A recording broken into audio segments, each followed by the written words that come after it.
Sore ini akan kami sajikan informasi teraktual dan menarik yang akan dilaporkan secara langsung oleh reporter kami di lapangan. Bersama saya Dea Mita, inilah live update selengkapnya. Kita menuju kabar pertama. Bencana longsor yang terjadi di Desa Komangan, Kecamatan Bolang, Kabupaten Bolmong, Sulawesi Utara berhasil memutus jalur Trans Sulawesi selama 17 jam. Saat ini petugas dari Balai Jalan Provinsi Sulut dan juga BPBD Bolmong sudah berhasil membuka sebagian jalan. Namun kemacetan panjang masih terpantau di Jalan Trans Sulawesi. Informasi lengkapnya dan bagaimana pantauan terkini di sana akan dilaporkan oleh rekan Dilton Durado, jurnalis dari Tribun Manado yang kini sudah bergabung bersama kami. Halo rekan Dilton. Halo rekan Dea. Iya, rekan Dilton, terkait kejadian ini berapa total rumah warga yang rusak akibat bencana longsor di Kabupaten Bolmong sendiri? Ya, hujan deras yang melanda Kabupaten Bolmong sejak kemarin hingga pagi tadi menyebabkan beberapa titik Jalan Trans Sulawesi terjadi longsor. Kurang lebih ada 9 rumah di Desa Komangan yang tertimpa bencana longsor dan rusak berat. Pantauan kami pada siang hari tadi, warga yang mempunyai rumah tersebut sudah mulai membersihkan rumah-rumah mereka, tapi mereka hanya mengangkat puing-puing dan perabotan mereka yang rusak dan barang-barang elektronik saja. Jadi secara keseluruhan ada 9 rumah di Desa Komangan yang tertimpa bencana longsor. Rekan Dea. Iya, rekan Dilton, lalu sejak longsor ini menimpa Desa Komangan sendiri, apa saja yang dikeluhkan oleh warga setempat di sana? Apa juga terkait dengan Jalan Trans Sulawesi ini yang lumpuh? Selain pengendara yang mengeluhkan terkait putusnya Jalan Trans Sulawesi yang menghubungkan Kota Mobagu dan ibu kota Provinsi Sulut yaitu Kota Manado, masyarakat Desa Komangan juga mulai mengeluhkan terkait sulitnya air bersih dan listrik yang tak kunjung menyala. Masyarakat harus berjalan sekitar 3-4 km untuk mandi di desa tetangga karena air bersih yang ada di desa mereka sudah mulai keruh karena longsor itu sendiri, dan PAM yang mereka bangun di sekitar desa juga sudah rusak karena longsor. Demikian rekan Dea. Lalu langkah pemerintah Kabupaten Bolmong ke depannya seperti apa? Apakah sudah ada informasi untuk mencegah kembali terjadinya longsor? Ya, rekan Dea, ini adalah longsor yang kedua kali di tahun 2021 karena beberapa bulan sebelumnya di desa ini juga terjadi longsor karena memang Desa Komangan di Kabupaten Bolmong itu terkenal dengan sering terjadi longsor, dan pemerintah Kabupaten Kabupaten Bolmong melalui Bupati sudah turun langsung kemarin, Bupati Asli Suprejo Mukago telah turun langsung dan menjanjikan akan membangun talut di tahun depan karena tahun ini anggarannya sudah tidak memungkinkan, tapi dia meminta kepada masyarakat agar mengikhlaskan tanahnya untuk dibangun talut agar longsor ini tidak terjadi kembali. Demikian rekan Dea. Baik, terima kasih rekan Dilton Durado untuk laporan Anda langsung dari Bolmong. Selamat bertugas kembali. Kita beralih ke informasi berikutnya. Pengadilan Tindak Pidana Korupsi Jakarta pada hari ini Senin 13 Desember 2021 kembali menggelar sidang lanjutan perkara suap mantan Wakil Ketua DPR RI Aziz Syamsuddin. Ia terlibat kasus pemberian suap terkait pengurusan kasus yang sedang ditangani KPK di Lampung Tengah. Aziz Syamsuddin didakwa memberi suap senilai 3,099 miliar dan $36.000 Amerika Serikat kepada ex-penyidik KPK Stefanus Robin Patuju dan advokat Maskur Husain. Detail informasinya akan disampaikan oleh wartawan kami dari Tribun News. Ada rekan Danang Triatmojo yang kini sudah bergabung bersama kami. Halo rekan Danang. Halo rekan Dea. Rekan Danang, bisa Anda informasikan saat sidang lanjutan tadi siapa saja saksi yang dihadirkan? Ya, tadi Jaksa Penuntut Umum KPK hari ini menghadirkan 4 orang saksi dalam perkara lanjutan sidang perkara Aziz Syamsuddin. Mereka diantaranya Agus Susanto, Agus Supriyadi, Rizky Cinde, dan Sebastian Marewa. Agus Susanto diketahui sebagai mantan anggota Polri yang menjadi sopir AKP Robin 47, mantan penyidik KPK. Kemudian Agus Supriyadi merupakan wakil kepala Satuan Reserse Kriminal Polrestabes Semarang. Selanjutnya Rizky Cidi adalah seorang konsultan di salah satu perusahaan sekaligus teman Robin 47. Sementara Sebastian Marewa merupakan sopir pribadi dari Robin 47 sendiri. Demikian. Seperti apa tadi keterangan saksi yang diungkap dalam persidangan lanjutan ini, rekan Danang? Saksi tadi atas nama Agus Susanto, jadi yang pertama didengarkan keterangannya. Dalam persidangan, Agus mengaku diajak oleh Robin ke salah satu rumah di kawasan Jalan Denpasar, yang belakangan diketahui merupakan rumah dinas Aziz Samsudin. Di sana Robin menerima paper bag coklat berisi uang dari mantan wakil ketua DPR itu. Robin menyampaikan ke Agus bahwa uang dalam paper bag itu merupakan hasil kerjanya. Usai menerima uang dari Aziz, Robin menghubungi Maskur Hussein dan membuat kesepakatan bertemu di basement parkiran Pengadilan Negeri Jakarta Pusat. Robin kemudian memisahkan uang dalam paper bag tersebut menjadi 3 bagian. Saat sampai di basement parkiran, Robin menyerahkan uang yang telah terbagi-bagi itu kepada Maskur. Setelah penyerahan uang, Agus mengatakan Robin ditelepon oleh seorang penasihat hukum. Ia menjamin nama Aziz Samsudin tak akan disebut-sebut dalam kasus di Lampung Tengah yang saat itu sedang ditangani KPK. Demikian. Terakhir, rekan Danang, bagaimana tanggapan dari kuasa hukum maupun Aziz Samsudin sendiri terkait keterangan saksi tersebut? Tadi saat giliran kubu Aziz Samsudin bertanya, mereka mencecar pertanyaan kepada saksi. Salah satunya kuasa hukum Aziz mempertanyakan apa saksi melihat langsung penyerahan uang tersebut dan mata uang asing apa yang diserahkan kepada Robin. Saksi tadi langsung menjawab secara tegas bahwa dia melihat langsung uang yang diberikan merupakan valuta asing. Aziz Samsudin yang juga hadir dalam persidangan turut mencecar saksi soal pertemuan kader Partai Golkar di kediamannya. Saksi dalam BAP menyebut melihat langsung kader Golkar berkumpul dan diperkuat dengan informasi dari Robin. Aziz Samsudin keberatan dengan keterangan saksi, bahkan dia mengajak saksi bersumpah atas keterangannya untuk menunjukkan siapa yang benar dan salah. Hingga saat saya melaporkan hari ini, sidang perkara yang menyeret Aziz Samsudin masih berlangsung. Masih ada 3 saksi yang mengantri untuk dimintai keterangannya dalam persidangan. Demikian, Dea. Baik, terima kasih rekan Danang Triatmojo melaporkan langsung dari lokasi sidang. Selamat bertugas kembali. Gubernur DKI Jakarta Anies Baswedan menghadiri peresmian penataan makam Sultan Daud Syah Aceh di TPU Utan Kayu, Rawamangun, Pulau Gadung, Jakarta Timur pada hari ini, Senin 13 Desember 2021.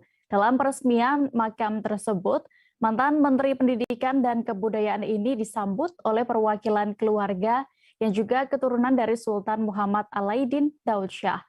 Untuk mengetahui bagaimana berjalannya acara tersebut, sudah bergabung bersama kami rekan Yolanda Putri, jurnalis Warta Kota yang akan menyampaikan laporan lengkapnya. Halo rekan Yolanda. Halo rekan Dea.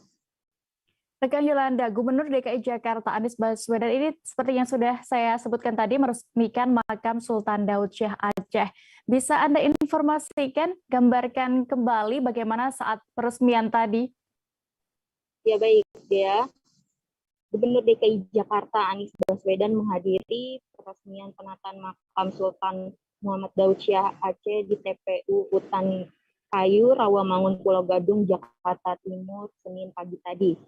Orang nomor 1 di ibu kota ini mengatakan bahwa pemugaran merupakan suatu bentuk penghormatan dirinya kepada seorang pribadi yang melepaskan seluruh hidupnya untuk berjuang bersama rakyat, mengusir kolonialisme.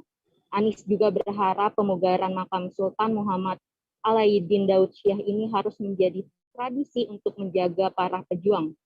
Dalam peresmian tersebut, dirinya disambut oleh perwakilan keluarga yang juga keturunan dari Sultan Muhammad Alaiddin Daud Syah. Adapun jumlah keseluruhan makam yang dipugar oleh Pemprov DKI Jakarta melalui Dinas Pertamanan dan Hutan Kota DKI Jakarta, yakni berjumlah 7 makam keluarga Sultan Muhammad Alaiddin Daud Syah. Selain itu juga Anies diberikan siwah dan kopiah Meiko Top Aceh yang merupakan senjata tradisional KAS Aceh dari perwakilan keluarga Sultan Muhammad Alaiddin Daud Syah. Begitu dia. Lalu bagaimana tanggapan dari pihak keluarga Sultan Muhammad Daud Syah ini terkait makam leluhurnya yang dipugar oleh Pemprov DKI? Ya, perwakilan keluarga Sultan Muhammad Alaiddin Daud Syah, Tengku Dian Anggraini mengungkapkan rasa bahagianya sebab makam leluhurnya dipugar oleh Pemprov DKI Jakarta. Menurutnya, pemugaran ini kami sangat antusias sekali karena selama ini makam kakek kami, makam Sultan, tidak terlihat oleh khalayak umum. Dengan begitu, dirinya berharap ke depan Sultan Muhammad Alaiddin Daud Syah dapat diangkat sebagai pahlawan nasional oleh pemerintah Indonesia. Gitu dia. Baik, rekan Yolanda, untuk menyegarkan kembali ingatan Tribuners ya terkait Sultan Muhammad Daud Syah, bisa Anda ceritakan mengenai sosoknya? Ya dia, Sultan Muhammad Daud Syah merupakan sultan terakhir Kerajaan Aceh Darussalam yang berkuasa pada 1874 hingga 1923. Dirinya menggantikan kedudukan Sultan Muhammad Alaiddin Daud Syah dan diangkat sebagai Sultan Aceh di Masjid Indrapuri pada tahun 1878. Semasa berkuasa, Sultan Muhammad Alaiddin Daud Syah menentang Belanda yang saat itu menguasai wilayah Kutaraja Aceh. Sultan Muhammad Alaiddin Daud Syah ini bahkan merobek draft damai karena tidak mengakui kekuasaan Belanda. Kendati demikian, akhirnya Belanda mengasingkan Sultan Muhammad Alaiddin Daud Syah ini pada tahun 1907. Lalu ia meninggal dunia sebagai tawanan Belanda di Batavia atau sekarang kita kenal sebagai Jakarta pada 6 Februari 1939 dan dimakamkan di TPU Utan Kayu Rawamangun. Begitu dia. Baik, terima kasih rekan Yolanda, dan berikut Tribuners kami tampilkan keterangan dari Anies Baswedan, Gubernur DKI Jakarta terkait kegiatan ini selengkapnya. Pagi hari ini kita sama-sama hadir di dalam peresmian pemugaran Kompleks Makam Sultan Alaiddin Muhammad Daud Syah yang wafat di Jakarta pada tahun 1939. Dimakamkan waktu itu di TPU Utan Kayu, Jakarta, di tempat ini. Pemugaran ini adalah bentuk penghormatan kita kepada seorang pribadi yang melepaskan seluruh kenyamanan hidupnya bila ia memilih untuk menjadi komprador, memilih untuk menjadi teman bagi kolonial, tapi ia memilih untuk berjuang bersama rakyat mengusir kolonialisme. Perjuangan itu memiliki ongkos yang amat mahal karena dia melepaskan semua yang menjadi kenyamanannya. Seorang yang dilahirkan di keluarga kesultanan dan memilih berjuang bersama rakyat kebanyakan. Kita berbicara di akhir abad 1800, awal abad 1900. Itu adalah masa di mana kemerdekaan belum terlihat di depan mata. Tim sepak bola kebanggaan Sumatera Selatan, Sriwijaya FC, menambah amunisi 3 pemain anyar. Ketiga pemain baru ini telah bergabung untuk menghadapi babak 8 besar Liga 2. Diketahui Liga 8 besar Liga 2 akan berlangsung 15 hingga 23 Desember mendatang di Stadion Pakansari Cibinong Bogor dan Stadion Wibawa Mukti Bekasi. Dan kabar selengkapnya akan disampaikan rekan wartawan dari sripoku.com. Ada rekan Abdul Hafiz yang kini sudah terhubung bersama kami di sana. Halo rekan Hafiz. Halo rekan Dea. Ya, Hafiz, bisa Anda informasikan terkait hal ini bagaimana Coach Til Maizar yang pelatih ya dari Sriwijaya FC ini melihat peluang ketiga pemain anyar untuk bisa layak menjadi starting pada laga perdana menghadapi Persiba Balikpapan. Oke rekan Dea dan Tribuners sekalian, Sriwijaya FC yang berambisi untuk kembali naik ke Liga 1 akan memasuki babak 8 besar yang akan mulai tanggal 15 sampai 23 Desember 2021 mendatang. Ada 3 pemain anyar yang sudah hadir. Ini ada winger Engli Bersani, ada Gulam Fatur Rahman, posisi gelandang serang, dan striker Sunawan Rusani. Ini Coach Neil Maizar telah menjelaskan bahwa ketiga pemain ini sedang beradaptasi dengan pemain lama Sriwijaya dan sedang melakukan penilaian yang nantinya jika nanti layak untuk bisa bersaing dengan pemain-pemain yang sudah ada, ketiga pemain ini akan menjadi starter terutama pada laga perdana menghadapi Persiba Balikpapan yang akan berlangsung hari Rabu tanggal 15 Desember 2021 petang. Demikian rekan Dea. Ya, terkait penilaian itu tadi, bagaimana untuk penilaian sementara dari Neil Maizar sendiri dengan masuknya 3 pemain anyar tersebut? Ya, rekan Dea, ketiga pemain tersebut sudah disimulasikan dengan pemain-pemain yang sudah ada sebelumnya, dan Neil Maizar bersyukur ketiga pemain ini sudah bisa berbaur, artinya sudah mulai beradaptasi dengan pemain yang lama. Dan terlihat mereka ini sudah matching kalau Coach Neil Maizar tadi menyebutkan. Demikian akan dia. Ya, lalu rekan Hafiz, terkait masuknya 3 pemain baru ini apakah tidak berpengaruh dengan strategi yang sebelumnya sudah diterapkan oleh Coach Neil Maizar yang telah memiliki the winning team selama ini? Ya, rekan dia, sebenarnya kan Sriwijaya FC ini tampil perfect lah selama menjalani babak penyisihan Liga 2 di grup A sebelumnya. Untuk lebih bagus lagi untuk menghadapi lawan-lawan tangguhnya di babak 8 besar di grup X nantinya, Sriwijaya FC ini siap untuk menambah amunisinya dengan 3 pemain baru ini. Dan menurut Neil Maizar, kedatangan 3 pemain ini dirasakan tidak begitu berpengaruh, karena menurutnya strategi itu sendiri sudah ia terapkan dan tinggal lagi untuk mencocokkan ketiga pemain ini dengan posisinya. Apakah ini akan cocok? Kalau mereka cocok, mereka akan mendapatkan posisinya yang untuk menjadi starter. Demikian rekan Dea. Ya, namun apakah ketiga pemain ini sudah resmi didaftarkan atau apakah masih juga nantinya ada tambahan pemain baru lagi kemungkinan? Ya rekan Dea, tadi juga kita sempat mewawancarai juga manajer tim Sriwijaya FC Hendriansa.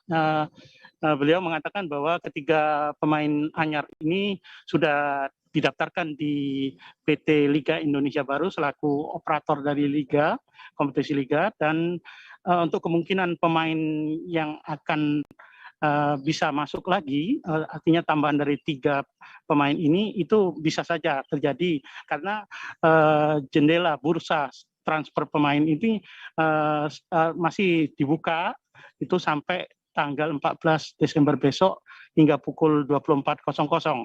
Demikian rekan Dea.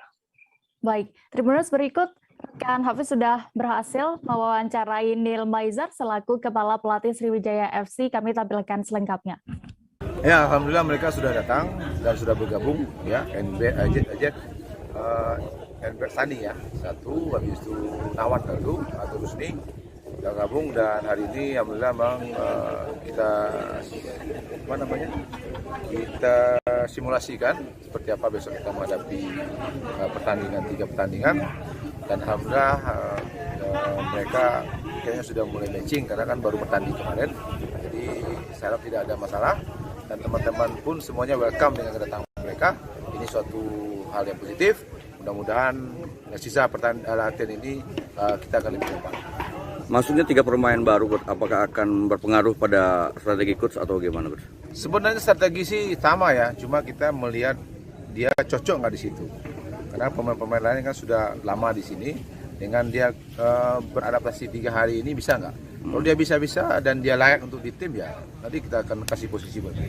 Artinya kesempatan buat starting di pertandingan perdana bisa, kecil apa bisa? Iya bisa enggak, tergantung situasi mereka dan tergantung juga pemain yang ada.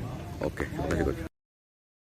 Kita beralih ke kabar berikutnya. Satu unit truk bermuatan semen terguling di tengah jalan Desa Palampitan Hilir, Kecamatan Amuntai Tengah, Kabupaten Hulu Sungai Utara. Akibatnya saat lalu lintas di simpang 4 tersebut sempat terjadi macet. Dan selengkapnya akan disampaikan rekan Reni Kurniawati, jurnalis Banjarmasin Pos yang kini sudah bergabung bersama kami. Halo rekan Reni. Iya, Dea. Rekan Reni, bisa Anda informasikan seperti apa kronologi dan penyebab sebenarnya truk bermuatan semen tersebut bisa terguling?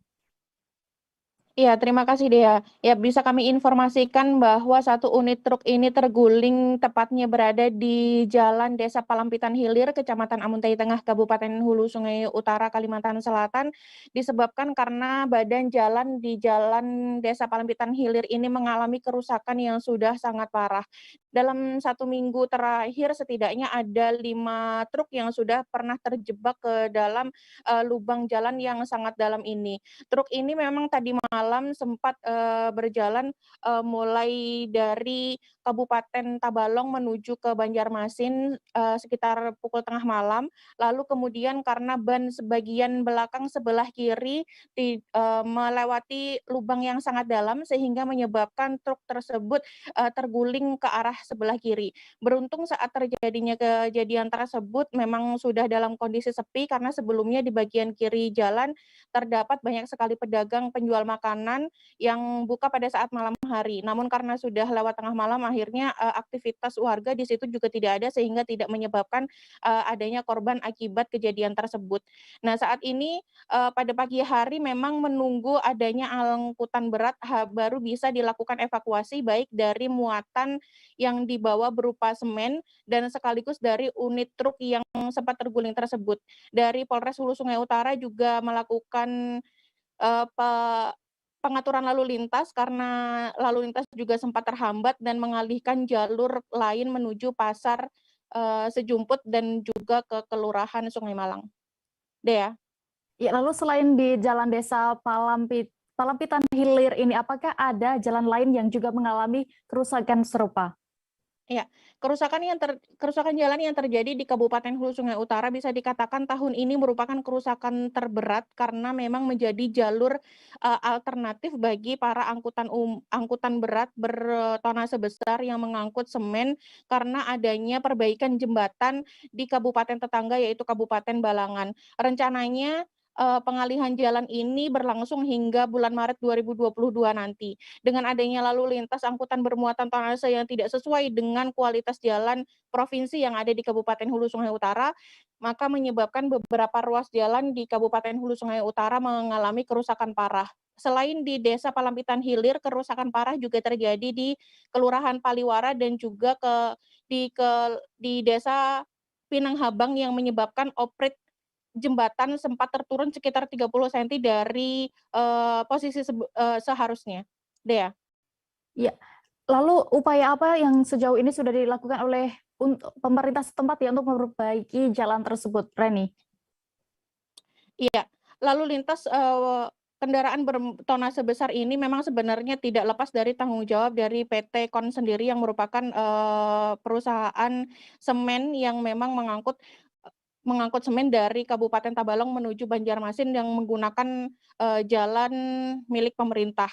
Dan untuk sejauh ini dari DPRD Kabupaten Hulu Sungai Utara dan juga DPRD Provinsi Kalimantan Selatan sudah melakukan pemanggilan terhadap PT KON sendiri, namun 2 kali dilakukan pemanggilan tidak ada tanggapan dari pihak perusahaan sendiri. Beberapa waktu lalu dari Ketua Komisi 3 DPRD Provinsi Kalimantan Selatan Sahrujani juga turun langsung ke lokasi bekerja sama dengan Balai Besar Pelaksana Jalan Nasional melakukan pemantauan langsung terhadap beberapa titik jalan yang mengalami kerusakan hingga akhirnya dilakukan perbaikan jalan sementara untuk di Desa Pinanghabang, Kecamatan Amuntai Tengah. Namun untuk khusus di Desa Palampitan Hilir sendiri masih akan menunggu tindakan selanjutnya ke depan apakah akan dilakukan perbaikan atau tidak. Dea. Ya, lalu masih dari pantauan Anda, Reni, apa pengaruh untuk warga dengan adanya kerusakan jalan dan lalu lintas angkutan bermuatan seperti ini? Ya, Pengaruh terhadap warga Kabupaten Hulu Sungai Utara sendiri pastinya sangat banyak, selain juga mengurangi kenyamanan dari lalu lintas warga, juga beresiko menyebabkan kecelakaan bagi pengguna jalan yang melintas di Kabupaten Hulu Sungai Utara. Selain itu juga mengurangi pendapatan dari para pedagang yang berjualan di sekitar pinggir jalan desa yang mengalami kerusakan. Karena biasanya memang di Kabupaten Hulu Sungai Utara untuk bersinggah ke warung ataupun tempat-tempat perdagangan itu mereka menggunakan bahu jalan untuk memarkir kendaraan roda 2. Dengan adanya kerusakan jalan ini, beberapa bahu jalan bahkan teras dari rumah warga sendiri sebagian digunakan untuk lalu lintas karena untuk menghindari jalan yang rusak di bagian tengah. Demikian, Dea. Baik, terima kasih rekan Reni Kurniawati untuk laporan Anda. Selamat bertugas kembali. Tribuners, kami jeda sejenak dan akan kembali sesaat lagi. Tetaplah di Live Update. Oke, apa kabar Bang Arif di sini untuk strateginya? Kalau saya sendiri di Jumip 37 ini yang semalam baru mulai, saya udah pas. Sebenarnya aku nggak ngerasa itu penangkapan atau penggerebegan atau apapun itu, karena gitu posisinya aku kriteria. Jadi kita mengenal disebut dengan stroke yang tidak berdarah dengan stroke yang berdarah. Stroke yang tidak berdarah itu biasanya ditandai dengan adanya penyumbatan. Kalau itu terjadi di sini mungkin pikirnya tidak ke situ kali ya, tapi kalau di Korea atau di Kamboja itu ada beberapa paper yang saya itu mas, ya dulunya tukang koran. Oh gitu ya. Tukang koran. Ya saya baca itu Pak. Tuh kan pernah baca kan? Ya. Jadi kalau saya jadi tanggam itu udah bersyukur banget. Si anak ini dijadikan sebagai tersangka begitu. Ya kalau ini kita bicara yang di luar kasus Sebongombo ya. Dengan nama hujan shower, di mana terdapat batas jelas antara daerah hujan dan tidak hujan yang biasanya terjadi pada fase awal mature stage atau tahap berbahaya itu Kang. Jadi mulai artinya terjadinya perlembekan. Nah itu untuk penetrasi akan sulit begitu ya. Dok, saya ini menurut saya memang tidak mudah, bukan urusan tanah diambil. Kalau misalnya Amerika Serikat sekarang, Rasulullah mengatakan dalam sebuah hadis bahwa berpuasa di 6 hari Syawal itu. Oke, apa kabar Bang Arif di sini untuk strateginya? Kalau saya sendiri di Jumip 37 ini yang semalam baru mulai, saya udah pas. Sebenarnya aku nggak ngerasa itu penangkapan atau penggerebegan atau apapun itu, karena gitu posisinya aku kriteria. Jadi kita mengenal disebut dengan stroke yang tidak berdarah dengan stroke yang berdarah. Stroke yang tidak berdarah itu biasanya ditandai dengan adanya penyumbatan. Kalau itu terjadi di sini mungkin pikirnya tidak ke situ kali ya, tapi kalau di Korea atau di Kamboja itu ada beberapa paper yang saya itu mas, ya dulunya tukang koran. Oh gitu ya. Tukang koran. Ya saya baca itu Pak. Tuh kan pernah baca kan? Ya. Jadi kalau saya jadi tanggam itu udah bersyukur banget. Si anak ini dijadikan sebagai tersangka begitu. Ya kalau ini kita bicara yang di luar kasus Sebongombo ya. Dengan nama hujan shower, di mana terdapat batas jelas antara daerah hujan dan tidak hujan yang biasanya terjadi pada fase awal mature stage atau tahap berbahaya itu Kang. Jadi mulai artinya terjadinya perlembekan. Nah itu untuk penetrasi akan sulit begitu ya. Dok, saya ini menurut saya memang tidak mudah, bukan urusan tanah diambil. Kalau misalnya Amerika Serikat sekarang, Rasulullah mengatakan dalam sebuah hadis bahwa berpuasa di 6 hari Syawal itu. Oke, apa kabar Bang Arif di sini untuk strateginya? Kalau saya sendiri di Jumip 37 ini yang semalam baru mulai, saya udah pas. Sebenarnya aku nggak ngerasa itu penangkapan atau penggerebegan atau apapun itu, karena gitu posisinya aku kriteria. Jadi kita mengenal disebut dengan stroke yang tidak berdarah dengan stroke yang berdarah. Stroke yang tidak berdarah itu biasanya ditandai dengan adanya penyumbatan. Kalau itu terjadi di sini mungkin pikirnya tidak ke situ kali ya, tapi kalau di Korea atau di Kamboja itu ada beberapa paper yang saya itu mas, ya dulunya tukang koran. Oh gitu ya. Tukang koran. Ya saya baca itu Pak. Tuh kan pernah baca kan? Ya. Jadi kalau saya jadi tanggam itu udah bersyukur banget. Si anak ini dijadikan sebagai tersangka begitu. Ya, kalau ini kita bicara yang di luar kasus Kebon ya. Dikenal dengan nama hujan shower, di mana terdapat batas jelas antara daerah hujan dan tidak hujan yang biasanya terjadi pada fase awal mature stage atau tahap Berbahaya dewasa. itu Kang. Jadi mulai artinya terjadinya perlembekan. Nah itu untuk penetrasi akan sulit. Gitu ya. Dok, saya ini menurut saya memang tidak mudah, bukan urusan tanah diambil. Kalau misalnya Amerika Serikat sekarang, Rasulullah mengatakan dalam sebuah hadis bahwa berpuasa di 6 hari Syawal itu. Oke, apa kabar Bang Ariski di sini untuk strateginya? Kalau saya sendiri di Jumit 37 ini yang semalam baru mulai, saya udah pas. Sebenarnya aku nggak ngerasa itu penangkapan atau penggerebegan atau apapun itu, karena gini loh, posisinya aku kriteria. Jadi kita mengenal disebut dengan stroke yang tidak berdarah dengan stroke yang berdarah. Stroke yang tidak berdarah itu biasanya ditandai dengan adanya penyumbatan. Kalau itu terjadi di sini mungkin pikirnya tidak ke situ kali ya, tapi kalau di Korea atau di Kamboja itu ada beberapa paper yang Saya itu Mas, dulunya tukang koran. Oh gitu ya. Tukang koran. Ya, saya baca itu Pak. Tuh kan, pernah baca kan? Jadi kalau saya jadi tanggam itu udah bersyukur banget. Si anak ini. Terima kasih Anda masih menyaksikan live update. Kita menuju ke informasi berikutnya. Satlantas Polres Sorong Kota Polda Papua Barat kembali menggelar vaksinasi presisi pada hari ini Senin 13 Desember 2021. Kegiatan yang digelar di Taman Sorong City ini menyasar masyarakat umum di daerah tersebut. Dan informasi lengkapnya serta bagaimana berjalannya acara tersebut tadi akan disampaikan oleh rekan Sahwan Asyari, wartawan Tribun Papua Barat yang kini sudah bergabung bersama kami di sana. Halo rekan Sahwan. Halo, Dea. Ya, rekan Sahwan, apa alasan dari Satlantas Polres Sorong Kota kembali menggelar vaksinasi dan bagaimana tadi prosesnya? Iya, Dea dan juga Tribuners dimanapun Anda berada, hari ini dapat saya kabarkan dari Kota Sorong, Papua Barat, bahwa Satlantas Polres Sorong Kota, Polda Papua Barat kembali menggelar vaksinasi yang menyasar kepada masyarakat umum.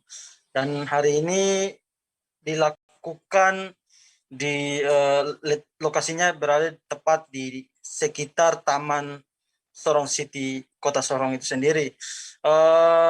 Sampai pelaksanaan selama sehari pelaksanaan vaksinasi digelar di Taman Sorong City sendiri sangat disambut positif oleh masyarakat yang ada di Kota Sorong dan juga para pengendara yang ikut dalam pelaksanaan vaksinasi itu sendiri. Dea. Ya, rekan Sahwan, lalu berdasarkan pantauan Anda tadi, masyarakat umum di sana dari kalangan mana saja, apakah dewasa ataukah anak-anak juga ikut menghadiri melakukan vaksinasi hari ini? Iya, tentu pelaksanaan vaksinasi hari ini dan kebetulan digelar di sekitar jalan raya, jalan utama Kota Sorong itu sendiri, sehingga sasarannya bukan hanya masyarakat umum, namun ada beberapa pengendara yang terlihat melanggar standar keselamatan dalam berkendara pun dijaring dan dikawal hingga ke lokasi vaksinasi dan dilakukan vaksinasi. Selain itu ada beberapa siswa-siswi yang langsung dijemput oleh petugas di sekolah dan juga didampingi oleh orang tua untuk melakukan vaksinasi. Dan alhamdulillah pelaksanaan vaksinasi kali ini disambut positif oleh siswa-siswi dan juga para orang tua, khususnya para pelajar SMP di Kota Sorong itu sendiri. Ya, lalu berapa informasinya target vaksinasi hari ini, Sahwan? Iya, target vaksinasi hari ini Satlantas Polres Sorong Kota, maksud saya, menargetkan sekitar 200 orang untuk masyarakat Kota Sorong, baik dari masyarakat umum maupun pengendara dan juga siswa-siswi. Sebab hingga saat ini baru sekitar 51% capaian vaksinasi di Kota Sorong, sehingga Satlantas dan juga beberapa pihak di Kota Sorong sendiri mengejar target sampai akhir 2021 bisa mencapai 70%. Begitu dia. Baik. Berikut Tribuners kami tampilkan hasil wawancara rekan Safwan bersama Kasat Lantas Polres Sorong, Kota Ibtu Rio selengkapnya.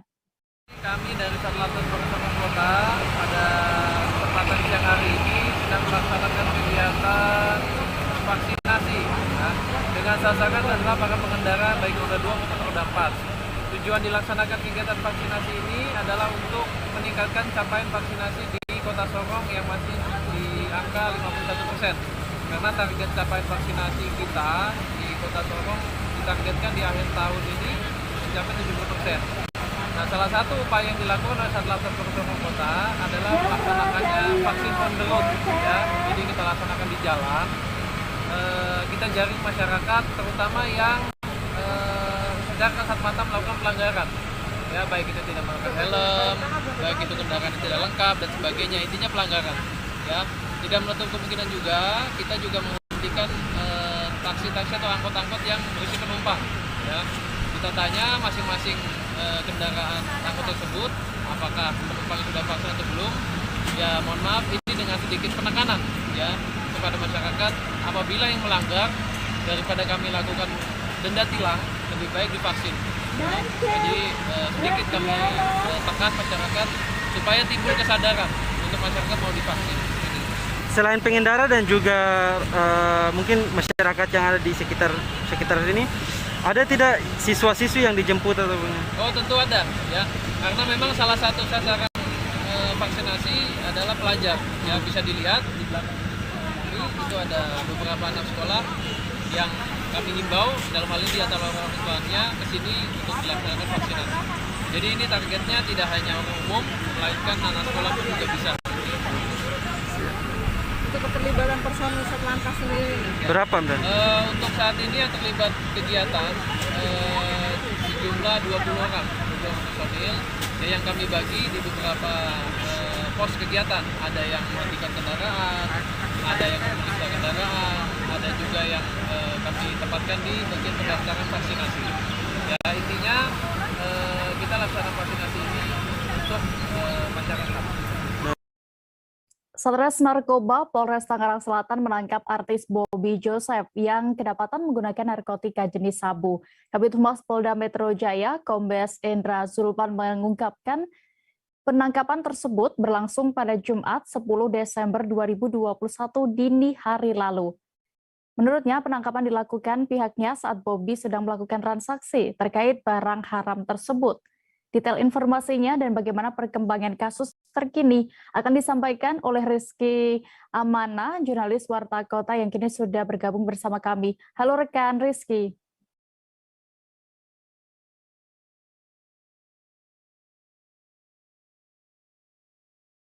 Halo rekan Rizky. Halo rekan Dea dan rekan Tribuners Nusantara.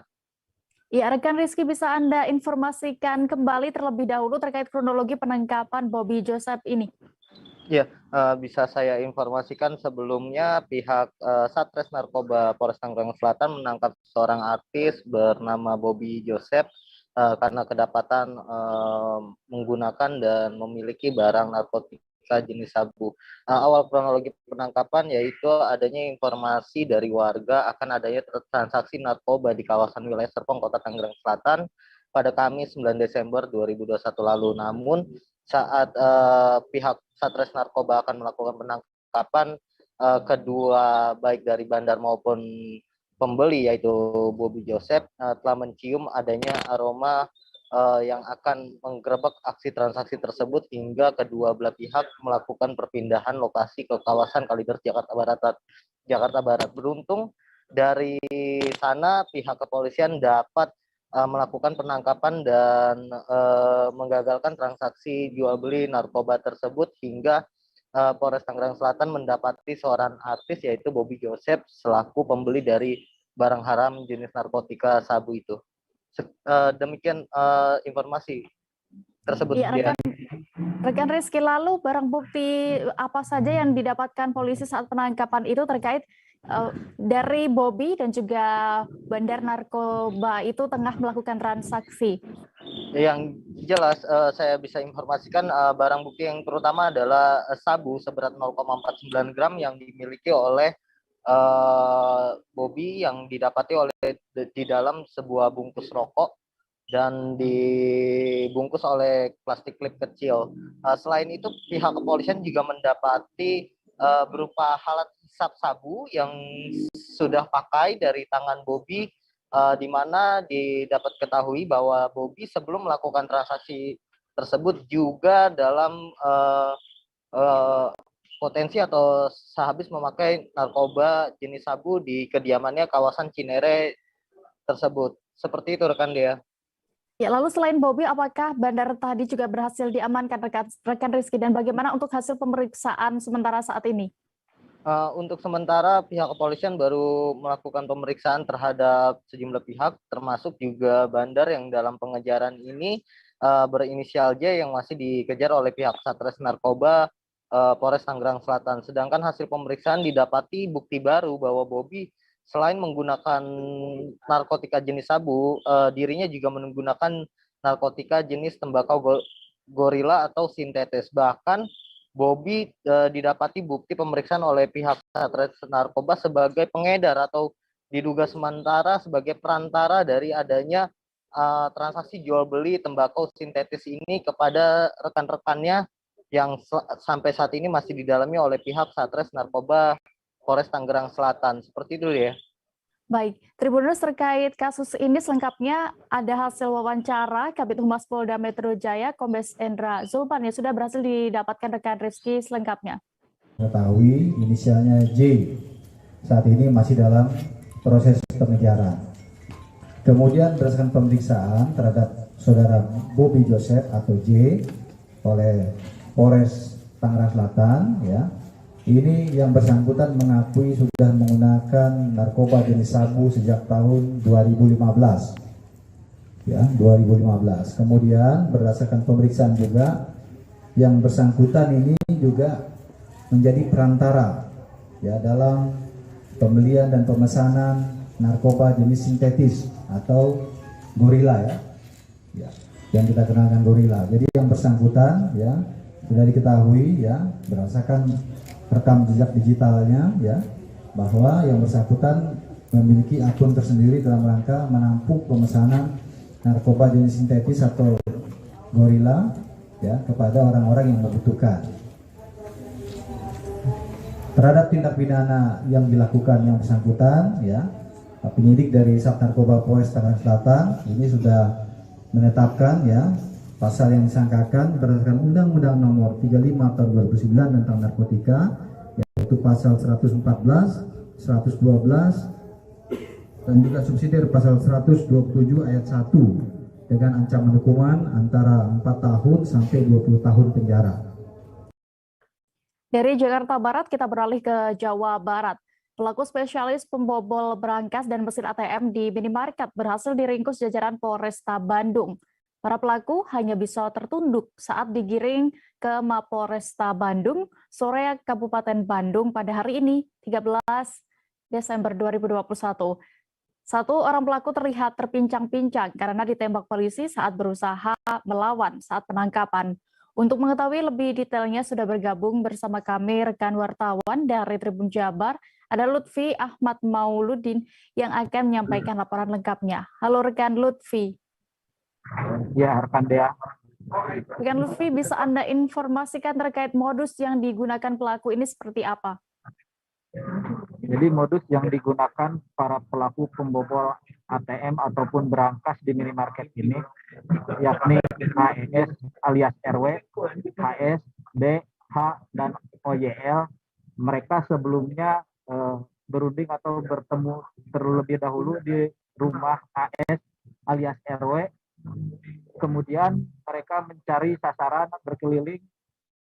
Jika menemukan sasaran dan kondisinya memungkinkan untuk mereka melakukan tindakan tersebut, maka mereka akan melakukannya di esok harinya. Saat membobol ataupun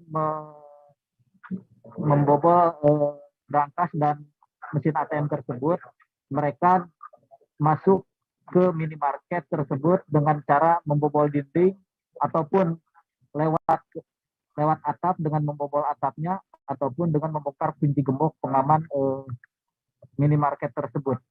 Dan selain itu dari 5 pelaku merupakan 3 residivis dan mereka bertemu di lapas yang berada di Banten. Mereka juga merencanakan aksinya tersebut saat berada di lapas yang berada di Banten tersebut. Ya, rekan Lutfi, berdasarkan pengakuan dari komplotan pelaku pencurian ini, sudah berapa kali mereka melakukan aksi dan di mana saja itu?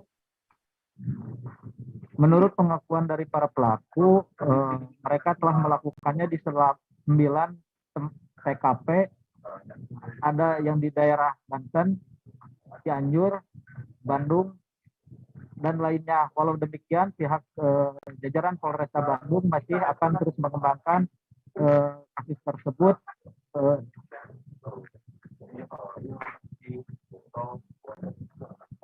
Halo? Ya, halo, rekan Dea. Baik, rekan Riz, lalu bagaimana untuk cara pelaku ini membobol berangkas atau ATM tersebut? Pelaku yang menggunakan mobil saat aksinya membawa peralatan-peralatan seperti alat mesin las, terus kunci, dompet.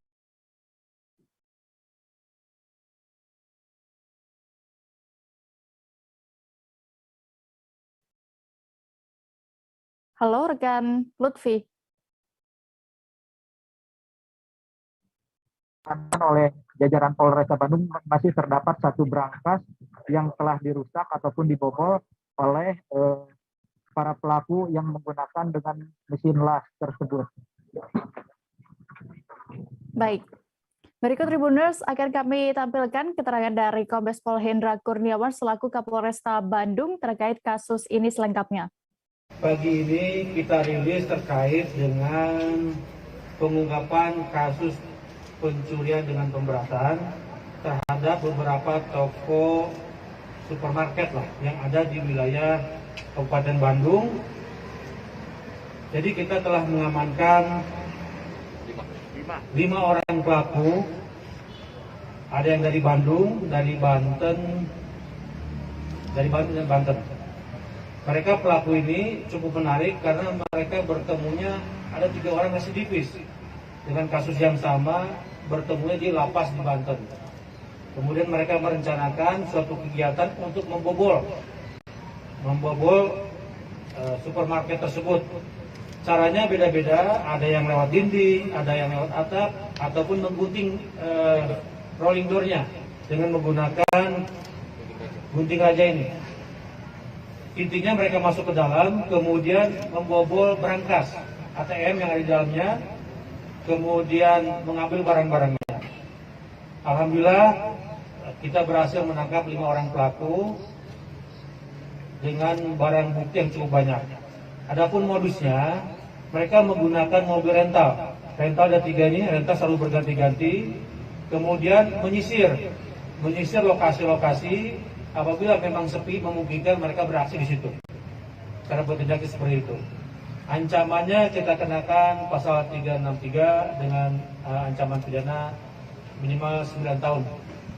Kalau berangkas ini Pak? Bang, ini Bang TKP di mana tuh? Ditangkapnya di mana Bang? Jadi berdasarkan pengakuan ada 9 TKP. Cianjur, Garut, Bandung, Banten juga. Tetapi yang ada di kita ada 5 laporan polisi yang sudah pasti, yang sudah ada pasti. Ya. Berarti bukan warga sini Pak Kapolresnya? 2 dari Banten, 3 dari Bandung. Ada yang ditembak? Tidak ada kerjaan. Pak RW aja, bagi Pak RW betul? Iya. Residivis kasusnya sama ya? Bukan. Yang residivis 3 orang ya? Bang, abang. Kumpulin tempat kamu, baru muter. Iya. Menyesal nggak? Ya, cukup menyesal. Cukup menyesal. Udah berapa kali? Ya, baru 2 kali ya. Baru 2 kali. Yang ikut temanmu yang lain udah lebih. Hutan kota di Kelurahan Bojong Sari, Kabupaten Indramayu, Jawa Barat diduga dijadikan tempat maksiat. Hal tersebut diketahui dari banyaknya laporan masyarakat sekitar yang mengadu ke pemerintah daerah. Kabar selengkapnya akan disampaikan rekan Handika Rahman, jurnalis Tribun Cirebon yang kini sudah tersambung bersama kami di sana. Halo rekan Handika. Halo Dea. Ya rekan Handika, terkait dugaan lokasi hutan kota Indramayu menjadi tempat maksiat ini karena apa? Baik Dea, dapat kami informasikan hutan kota di Kelurahan Bojong Sari, Kecamatan Kabupaten Indramayu, Jawa Barat diduga menjadi tempat lokasi maksiat. Hal tersebut diketahui dari banyaknya laporan masyarakat kepada pemerintah daerah yang mengadu soal aktivitas di sana. Masyarakat mengeluhkan di sana sering menemui banyak orang yang melakukan pesta miras hingga pacaran di lokasi tersebut, terutama pada saat malam hari. Hal ini dikarenakan lokasi di hutan kota Indramayu tersebut memang sepi ya. Sekelilingnya dipenuhi dengan hutan-hutan dan apabila saat malam hari kondisi memang sepi sekali karena jauh dari pemukiman warga juga. Ya, lalu sejauh ini bagaimana sikap Pemda soal hal tersebut? Mengetahui adanya laporan tersebut, pemerintah daerah berencana akan menindak tegas soal kejadian yang terjadi di hutan kota Indramayu di Kelurahan Bojong Sari tersebut. Bupati Indramayu, Nina Agustina, rencananya akan menutup sementara lokasi hutan kota itu untuk menghindari kejadian diduga maksiat tersebut. Sebelum melakukan penutupan, Bupati juga rencananya akan memindahkan warung-warung yang tadinya berjualan di lokasi hutan tersebut untuk ditempatkan di tempat yang nanti akan disediakan oleh pemerintah daerah. Dalam hal ini, Bupati Indramayu juga menjelaskan bahwa hutan kota tersebut merupakan aset milik pemerintah Kabupaten Indramayu. Fungsinya untuk menambah keindahan kota dan sebagai ruang terbuka hijau sekaligus paru-paru kota. Hanya saja karena lokasinya yang sepi dan kurangnya pengelolaan yang baik, tempat tersebut justru disalahgunakan menjadi tempat untuk melakukan hal yang tidak semestinya seperti pesta miras dan pacaran tersebut. Ya. Ya, lalu setelah nanti rencana penutupan ini dilakukan, apa langkah selanjutnya yang dilakukan oleh Pemda?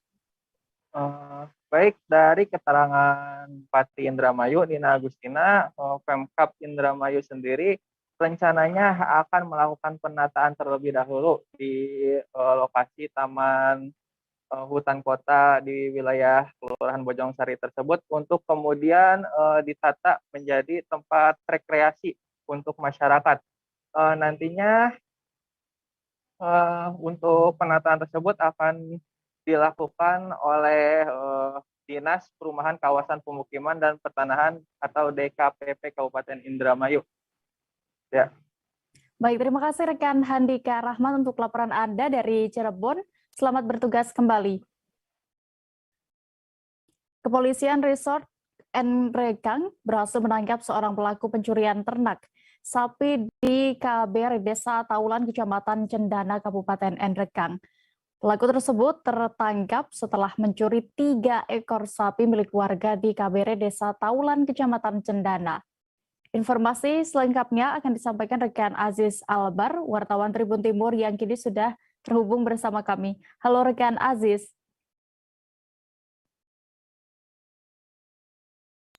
Halo rekan Dea. Ya rekan Aziz, bagaimana bisa Anda informasikan terkait kronologis penangkapan pelaku ini dan bagaimana juga dengan identitas pelaku? Ya baik rekan Dea. Jadi Tribuners, Kepolisian Resort Nrekang pada tanggal 2 Desember kemarin berhasil meringkus seorang pelaku pencurian hewan di Desa Taulan, Kecamatan Cendana, Kabupaten Nrekang, di mana pelaku ini ditangkap pada saat tim Satreskrim Polres Nrekang melakukan patroli pada pukul 2.30 dini hari. Jadi pelaku ini diperoleh pada saat mengangkut hasil curiannya itu ada 3 ekor sapi hasil curiannya dinaikkan ke dalam suatu mobil dan pada saat dilakukan patroli dan ditahan, pelaku tidak dapat menunjukkan identitas daripada apa yang dibawanya, sehingga dilakukan pengecekan, dan hasil pengecekannya ternyata diketahui bahwa sapi yang diperoleh atau hewan ternak yang diperoleh tersebut merupakan hewan hasil curian, sehingga pelaku diamankan ke polsek setempat untuk kemudian diteruskan ke Mako Polres Nrekang. Untuk identitas pelaku sendiri ini merupakan pelaku berinisial PS yang saat ini telah diamankan oleh Mako Polres Nrekang. Ya, lalu apakah hanya satu pelaku tersebut yang ditangkap dan apakah masih akan ada pengembangan terkait kasus ini dan memungkinkan ada pelaku lainnya? Iya, jadi berdasarkan keterangan dari Kapolres Nrekang AKBP Andi Sinjaya bahwa pelaku saat ini untuk sementara masih hanya satu orang, namun pihak kepolisian Resort Nrekang masih mencoba untuk melakukan pengembangan terkait kasus tersebut. Jika memungkinkan dan memang ditemukan ada kemungkinan ada tambahan pelaku dan ada oknum yang terlibat, kepolisian Resort Nrekang akan segera melakukan penangkapan jika memang ditemukan ada oknum atau pelaku lainnya. Seperti itu rekan dia. Ya, lalu setelah ditangkap ini bagaimana dengan ancaman hukuman bagi pelaku, Aziz? Ya, berdasarkan keterangan dari AKBP Andi Sinjaya Kapolres Nrekang mengatakan bahwa pelaku ini diancam dengan pasal 363 KUHP dengan ancaman hukuman 7 tahun penjara. Baik, terkait kasus ini, rekan Aziz sudah melakukan wawancara bersama AKBP Andi Sinjaya selaku Kapolres Nrekang. Selengkapnya. Pada pagi hari ini kami dari Polres Nrekang, khususnya Satuan Reserse Kriminal, akan menyampaikan hasil pengungkapan kasus pencurian hewan atau ternak yang terjadi di wilayah Nrekang. Yang mana perlu kami sampaikan, kejadiannya terjadi pada tanggal 2 Desember 2021 dini hari 02.30 berdasarkan informasi dari warga masyarakat dan juga saat itu tugas sedang melaksanakan patroli, ditemukanlah seorang dengan menggunakan mobil pickup membawa 3 ekor sapi. Setelah dihentikan dan diperiksa, ternyata 3 ekor sapi ini adalah milik daripada 2 orang masyarakat yang ada di daerah Kecamatan Kendara. Saat itu akhirnya berdasarkan keterangan saksi-saksi dan bukti-bukti yang ada, tersangka yang mana dalam hal ini bernama saudara Sultan Idris, ya, alias Wongsul Idris, usianya 48 tahun. Dia tinggal di seputaran Kecamatan Kendari. Saat ini sudah kami proses dan sudah kami kumpulkan dari bukti-bukti yang ada. Jangan kemana-mana Tribuners, karena kami masih akan kembali dengan informasi pilihan lainnya. Tetaplah di Live Update. Oke, apa kabar Bang Arif di sini untuk strateginya? Kalau saya sendiri di Jumit 37 ini yang semalam baru mulai, saya udah pasti. Sebenarnya aku nggak ngerasa itu penangkapan atau penggerebegan atau apapun itu. Karena gini loh, posisinya aku kriteria. Jadi kita mengenal disebut dengan stroke yang tidak berdarah dengan stroke yang berdarah. Stroke yang tidak berdarah itu biasanya ditandai dengan adanya penyumbatan. Kalau itu terjadi di sini mungkin pikirnya tidak ke situ kali ya, tapi kalau di Korea atau di Kamboja itu ada beberapa paper yang saya itu mas, ya, dulunya tukang koran. Oh gitu ya, tukang koran. Ya, saya baca itu Pak. Tuh kan pernah baca kan? Ya. Jadi kalau saya jadi pangdam itu udah bersyukur banget. Si anak ini dijadikan sebagai tersangka begitu. Ya, kalau ini kita bicara yang di luar kasus Sebongombo ya. Dengan nama hujan shower, di mana terdapat batas jelas antara daerah hujan dan tidak hujan yang biasanya terjadi pada fase awal mature stage atau tahap berbahaya itu Kang. Jadi mulai artinya terjadinya perlembekan. Nah itu untuk penetrasi akan sulit. Gitu ya. Dok, saya ini menurut saya memang tidak mudah, bukan urusan tanah diambil. Kalau misalnya Amerika Serikat sekarang, Rasulullah mengatakan dalam sebuah hadis bahwa berpuasa di 6 hari Syawal itu. Oke, apa kabar Bang Arif di sini untuk strateginya? Kalau saya sendiri di Jumip 37 ini yang semalam baru mulai, saya udah sebenarnya aku nggak ngerasa itu penangkapan atau penggerbegan atau apapun itu, karena gini loh, posisinya aku kriteria. Jadi kita mengenal disebut dengan stroke yang tidak berdarah dengan stroke yang berdarah.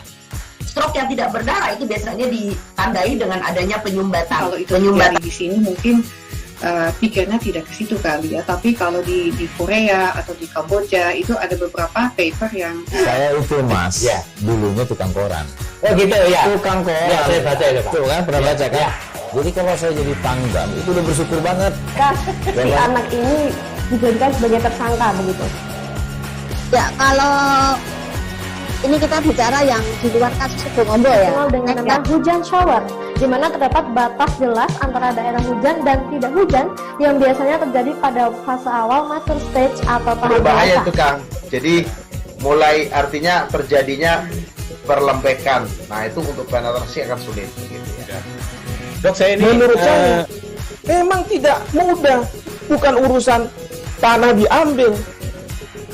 Kalau misalnya Amerika Serikat sekarang, Rasulullah mengatakan dalam sebuah hadis bahwa berpuasa di 6 hari Syawal itu.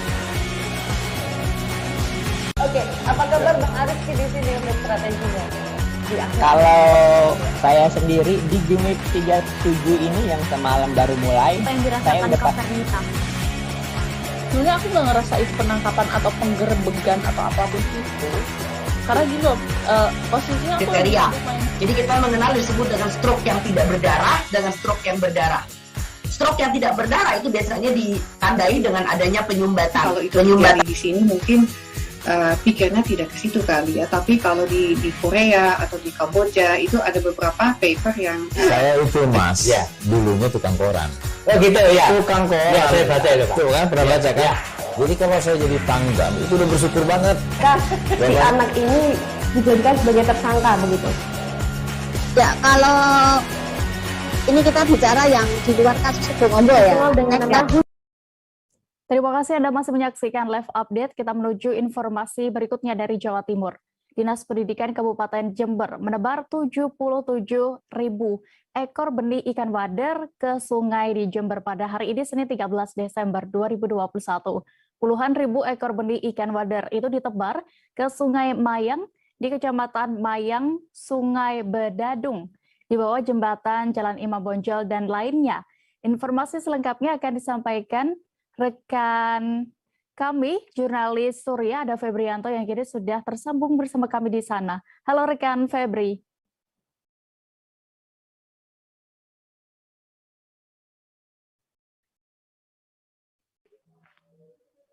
Halo rekan Febri.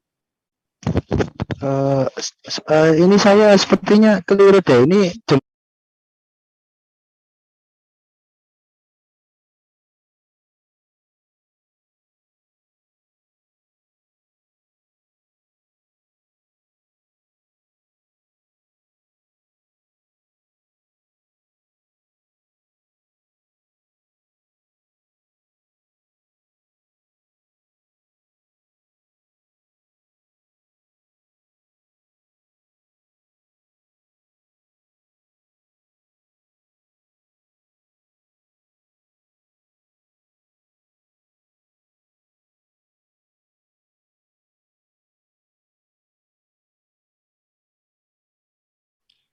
Balik, saat ini kami sudah tersambung bersama rekan Yuni dan jurnalis dari Surya. Halo rekan Yuni. Halo, ya. Selamat sore, Tribuners. Ya rekan Yuni, selamat sore. Bisa Anda informasikan terkait tujuan penebaran benih ikan ini? Ya, hari ini memang Dinas Perikanan Kabupaten Jember menebar 77.000 ekor benih ikan wader di 3 daerah aliran sungai yang ada di Kecamatan Mayang, di Sungai Bedadung, di Kecamatan Kaliwates, dan di Desa Jubung, Kecamatan Sukorambi, Jember, Jawa Timur. Dan memang penebaran benih ikan ini untuk menjaga ekosistem sungai atau biasa disebut oleh perairan umum itu supaya tetap terjaga. Salah satunya adalah ekosistem ikan di perairan umum atau di sungai ini. Karena memang kalau tadi saya berbincang dengan teman-teman staf dari Dinas Perikanan Kabupaten Jember, ini memang ekosistem ikan endemik yang ada di sungai di Kabupaten Jember ini memang berkurang. Jadi dari sisi populasi memang berkurang. Hal ini disebabkan karena sejumlah faktor ya, ada karena faktor sampah, juga dengan adanya faktor illegal fishing, begitu. Ya baik rekan, Yuni, lalu bagaimana imbauan dari Dinas Perikanan terkait hal ini? Ya, seperti yang tadi dibilang oleh Kepala Seksi Kelembagaan dan juga pelaku usaha Dinas Perikanan Jember, Nurul Hidayah, ini menghimbau supaya seluruh elemen masyarakat di Jember ini turut mengawasi illegal fishing terutama. Jadi ketika umpama masyarakat sekitar sungai mengetahui ada illegal fishing dalam bentuk penyetruman maupun peracunan ya, biasanya disebut potas kalau di masyarakat lokal sini itu memberi potas, racun gitu, supaya berani melapor kepada pihak kepolisian. Karena memang kalau berdasarkan Undang-Undang Perikanan nomor 31 tahun 2004 itu tentang perikanan, memang ada sanksi. Sanksinya itu penjara sampai 5 tahun dan denda itu sampai 1,2 miliar. Jadi memang mengajak seluruh elemen masyarakat untuk bergotong royong supaya illegal fishing ini bisa diberantas bersama.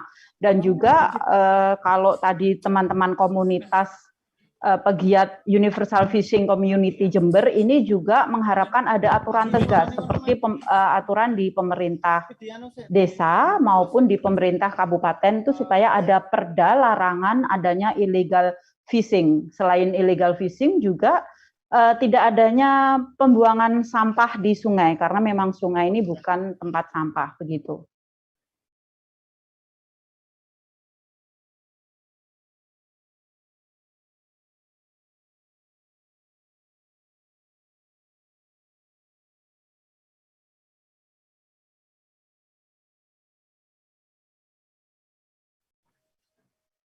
Baik, Tribuners, terkait kegiatan ini akan kami tampilkan hasil wawancara rekan Yuni bersama Kepala Seksi Kelembagaan dan Pelaku Usaha Dinas Perikanan Jember, Nurul Hidayah selengkapnya.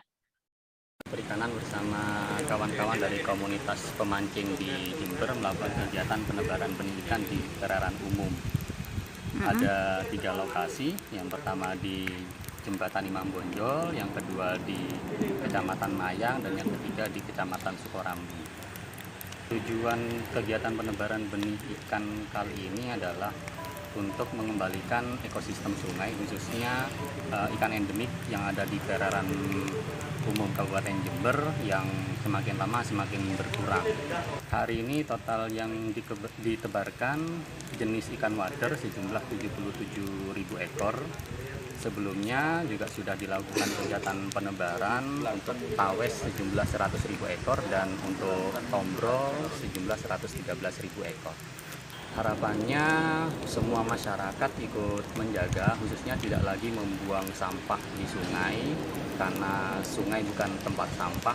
Yang kedua, bagi masyarakat yang melakukan kegiatan illegal fishing, khususnya kegiatan seperti penyetruman dan peracunan atau potasium supaya tidak dilakukan lagi.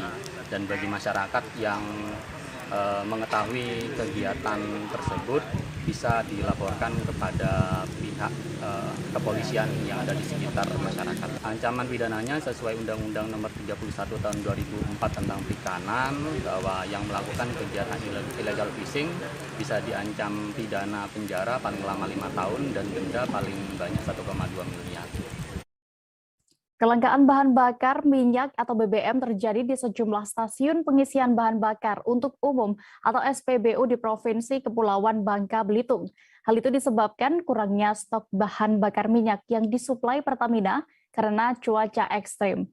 Peristiwa ini membuat sopir angkutan dalam kota atau angkot hingga ojek online di Kota Pangkal Pinang pun kelimpungan. Untuk mengetahui detail informasinya sudah bergabung bersama kami rekan Cepi Marlianto, wartawan dari Bangka Pos yang akan menyampaikan laporan lengkapnya. Halo rekan Cepi. Halo rekan Dea. Rekan Cepi, terkait kelangkaan BBM terjadi di Pangkal Pinang ini sudah sejak kapan? Ya baik, memang untuk kelangkaan bahan bakar minyak jenis Pertalite, kemudian premium hingga Pertamax di Provinsi Kepulauan Bangka Belitung, terutama di Kota Pangkal Pinang memang sudah terjadi sejak beberapa hari terakhir, mulai dari hari Kamis kemarin, memang di mana kelangkaan BBM ini sudah terjadi hingga menimbulkan antrian yang mengular di sejumlah SPBU yang ada di Kota Pangkal Pinang. Dengan begitu memang dengan adanya antrian ini, sejumlah pengendara maupun hingga supir angkot kemudian ojek memang mengaku mengalami kerugian akibat adanya antrian BBM maupun kelangkaan BBM yang terjadi khususnya di Kota Pangkal Pinang. Itu rekan Dea. Lalu bagaimana tanggapan dari para sopir angkot hingga ojol akibat kelangkaan BBM ini? Ya baik, berdasarkan keterangan dari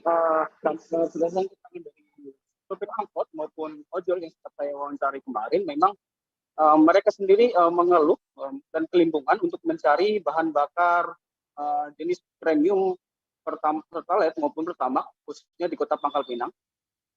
Dengan begitu memang pendapatan para sopir maupun ojol sendiri mengalami penurunan, di mana yang biasanya mereka mampu mendapat orderan hingga 15 hingga 20 orderan, ini dikurangi menjadi 8 hingga 10 orderan saja. Hal itu dikarenakan guna efisiensi bahan bakar, di mana memang sampai saat ini kelangkaan BBM juga masih terjadi di Kota Pangkal Pinang. Begitu juga dengan beberapa sopir angkot yang sempat saya wawancari kemarin, memang mereka juga terpaksa tidak menarik angkotnya hingga 2 hari lantaran memang harus mengantri untuk mendapatkan BBM jenis premium maupun Pertalite yang memang sampai saat ini masih terus mengalami kelangkaan khususnya di Kota Pangkal Pinang. Begitu rekan Dek. Baik, terima kasih rekan Cepi. Dan berikut Tribuners kami tampilkan hasil wawancara rekan jurnalis kami bersama Asep, satu di antara sopir angkot di Pangkal Pinang selengkapnya. Agak terlambat lah. Terlambat. Lah berapa hari berarti tidak narik, Pak? Kurang lebih 1 hari lebih lah, hitung 2 hari lah. Udah 2 hari tidak narik, Pak ya? Berarti ini mengalami kerugian daripada operasional sendiri berarti, Pak? Ada lah rugi ya. Pernah mencoba mencari untuk ke tempat-tempat eceran sebelah pinggiran jalan nggak, Pak? Pernah. Tapi? Habis juga? Beralih ke Kepulauan Riau, penumpang KM Kelut dari Pelabuhan Batu Ampar tujuan Belawan, Sumatera Utara membludak 2 pekan jelang Natal.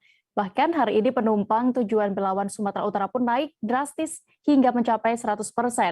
Detail informasinya akan disampaikan langsung oleh rekan Roni Lodolaleng, wartawan Tribun Batam yang kini sudah bergabung bersama kami. Halo rekan Roni.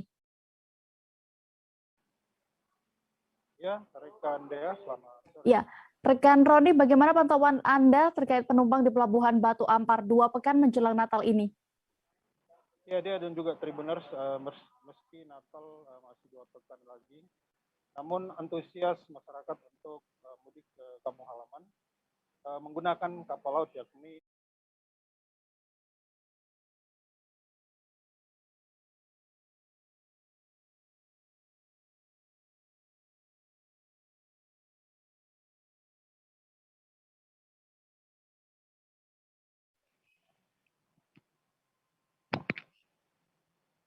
ya rekan Dea dan juga Tribuners, meski Natal masih 2 pekan lagi, namun antusias masyarakat untuk mudik ke kampung halaman menggunakan kapal laut, yakni KM Kelut dari Pelabuhan Batu Ampar tujuan Belawan, Sumatera Utara saat ini sudah membludak begitu. Hal ini disampaikan oleh Kepala Operasional Pelni Cabang Batam, yakni Lanlan, saat ditemui Tribun Batam di lokasi Pelabuhan Batu Ampar pada Minggu 12/12/2021 kemarin. Lanlan mengatakan khusus minggu ini penumpang tujuan Belawan, Sumatera Utara naik drastis hingga mencapai 100%. Hal ini jika dibandingkan dengan pelayaran normal, yakni hanya mencapai 700 hingga 750 penumpang saja. Namun pada minggu kemarin naik menjadi 1.450. Begitu dia. Ya, lalu apakah ada informasi terkait penyebab para penumpang tersebut memilih pulang kampung lebih awal, Roni? Baik, Dea, dari hasil wawancara kami bersama salah satu calon penumpang yakni Leo, dia mengatakan sengaja pulang ke kampung halaman lebih awal untuk menghindar terjadinya kerumunan ataupun lonjakan seminggu jelang Natal. Hal ini dilakukan karena sudah 2 tahun belakangan ini ia sudah mengalami hal yang sama, yakni kelonjakan penumpang dan desak-desakan, sehingga pada tahun ini ia tidak ingin hal itu terjadi lagi, sehingga ia dan keluarga memutuskan untuk pulang ke Medan, Sumatera Utara lebih awal. Begitu dia. Ya, lalu berdasarkan pantauan Anda, bagaimana untuk proses pengamanan tadi di Pelabuhan Batu Ampar? Baik, dari hasil pantauan kami di lokasi Pelabuhan Batu Ampar pada hari Minggu kemarin, terlihat di pintu gerbang utama tampak beberapa petugas keamanan seperti Ditpam, Polsek kawasan pelabuhan, dan juga TNI sedang berjaga-jaga untuk melakukan arahan pada calon penumpang yang hendak masuk ke dalam ruang tunggu Pelabuhan Batu Ampar.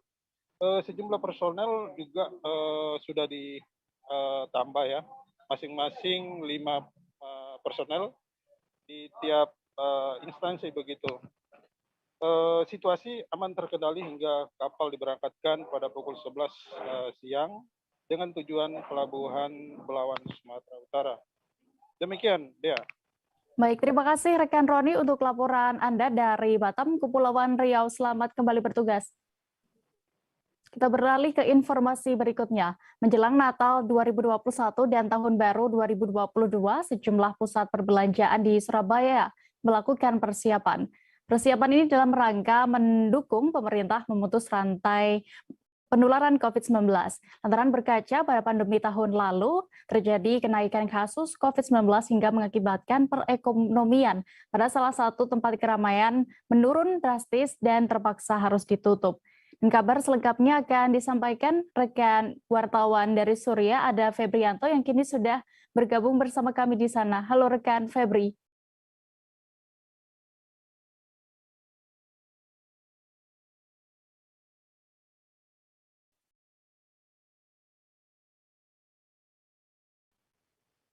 Ya, selamat sore rekan-rekan Tribun News, Tribun Network, dimanapun Anda berada. Ya, jadi berkaca pada tahun lalu, yaitu terjadi kenaikan kasus COVID-19 hingga mengakibatkan perekonomian pada salah satu tempat keramaian tersebut menurun drastis dan terpaksa ditutup, gitu ya. Salah satunya adalah Marvel City Mall yang terletak di Jalan Ngagel, Surabaya. Jadi menurut Humas Marvel City Mall Surabaya, Ria Anggreni mengatakan agar tidak mengalami kejadian serupa, pihaknya mengikuti aturan pemerintah Inmendagri, Instruksi Menteri Dalam Negeri tentang pencegahan dan penanggulangan virus corona pada saat Natal dan Tahun Baru. Jadi menurutnya jadi kami mengikuti aturan pemerintah terkait penerapan protokol kesehatan. Bahkan setiap ada event, kami selalu melakukan asesmen yang melibatkan persetujuan dari Satgas, ujar Ria ketika ditemui di lokasi Senin 13 Desember 2021. Lebih lanjut, ia mengatakan pengecekan itu melibatkan berbagai titik seperti penataan bangku, jumlah pengunjung, hingga potensi terjadinya kerumunan. Bahkan selama tanggal 24 Desember nanti ini hingga awal Januari, manajemen mall untuk sementara meniadakan event. Jadi soal event itu, kata Ria, sebelum tanggal 24 itu antara tanggal 17 Desember sampai tanggal 16 Januari, 17 Desember sampai 16 Januari itu ada event, tapi sementara ditiadakan dulu ya, karena itu tadi untuk demi antisipasi itu dan menjaga kesehatan pengunjung dan diri masing-masing gitu. Terus menurut Ria juga event dari disinggung soal geliat perekonomian terhadap para pelaku usaha maupun pemilik tenan di situ ya. Ria menyebut sudah ada peningkatan jika dibandingkan dengan beberapa waktu sebelumnya. Kemudian peningkatan itu sudah ada peningkatan ke arah positif jika dibandingkan dengan beberapa bulan yang lalu ya. Kemudian masyarakat sudah mulai berani ke mal, mereka juga menjalani aktivitas dengan normal walau masih tidak banyak, dan itu benar karena pantauan saya tadi di mal itu ada beberapa orang yang berkunjung gitu ya, tapi nggak banyak gitu ya. Jadi istilahnya sudah mulai memberanikan diri ya meskipun nggak banyak.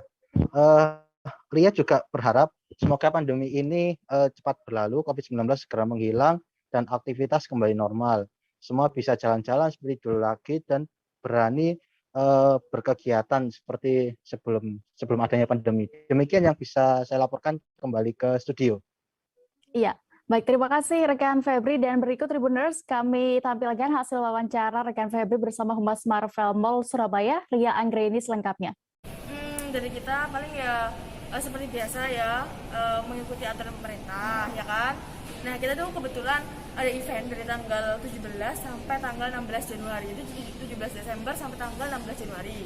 Nah, setiap kita mau ada event, kita pasti selalu asesmen, Mas. Jadi asesmen itu kita harus sesuai persetujuan Satgas.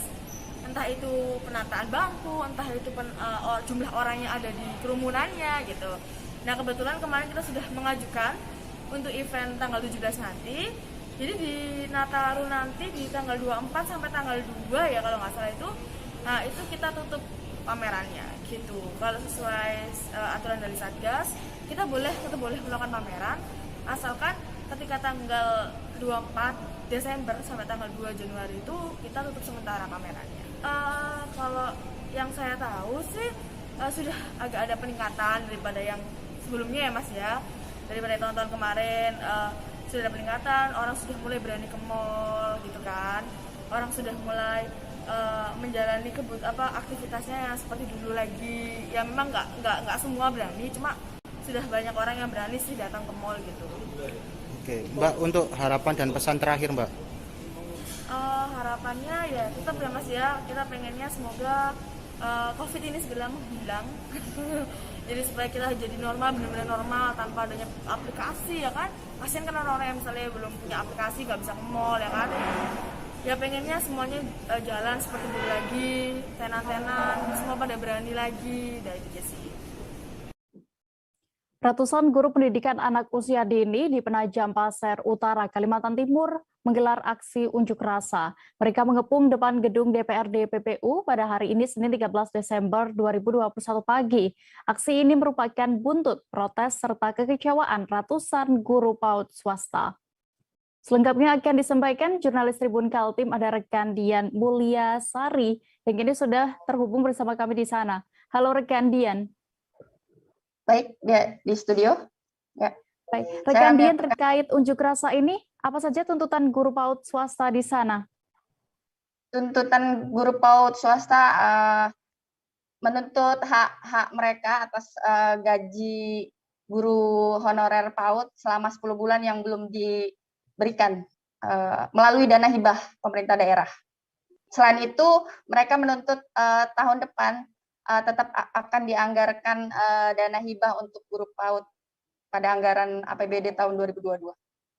Ya, lalu berdasarkan informasi yang Anda dapat, rekan Dian, berapa bulan totalnya gaji dari di sana dan juga hibah belum dicairkan pemerintah daerah? Selama 10 bulan belum diterima oleh para guru PAUD. Namun gaji pada bulan Januari dan Februari sudah dicairkan oleh pemerintah daerah pada November tahun ini senilai 3,4 juta per bulannya, sehingga mereka mendapatkan 6,8 juta untuk 2 bulan gaji mereka melalui dana hibah. Baik, terima kasih rekan Dian, dan berikut terkait unjuk rasa ini rekan Dian sudah mewawancarai Puji Lestari selaku juru bicara aksi unjuk rasa di sana. Selengkapnya. Kalau ini akan bergeser ke kantor bupati kita hari ini harus kita tuntaskan. Bu, ini belum betul habis 10 bulan, Bu. 10 bulan belum terbayarkan, dengan kita meminta untuk hibah 2022 kan akan dihapuskan. Jadi kami minta 2022 hibah tidak dihapuskan. Oh gitu. Ini jumlahnya tadi berapa? 10 bulan. Nah, yang jumlahnya guru yang baru ini 360. Terdiri dari TK dan KB sekabupaten. bukannya apa nih? Kita minta yang di 10 bulan dibayarkan, kemudian untuk hibah 2022 tetap diadakan. Emang ada ancaman nggak Bu? Maksudnya ada ancaman? Nanti kita akan demo lagi lebih besar lagi kalau memang tidak di. Kita digiring dari Komisi Pendidikan untuk kita ke Umka. Ya, tetapi pada dasar intinya tadi, Dewan sudah mengajarkan, sekarang tinggal dari pemerintahnya.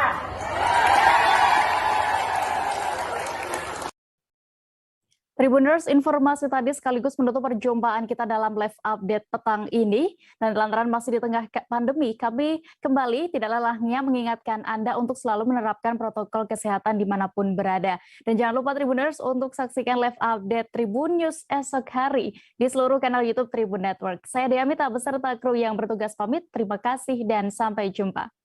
Jangan lupa like, subscribe, dan share ya.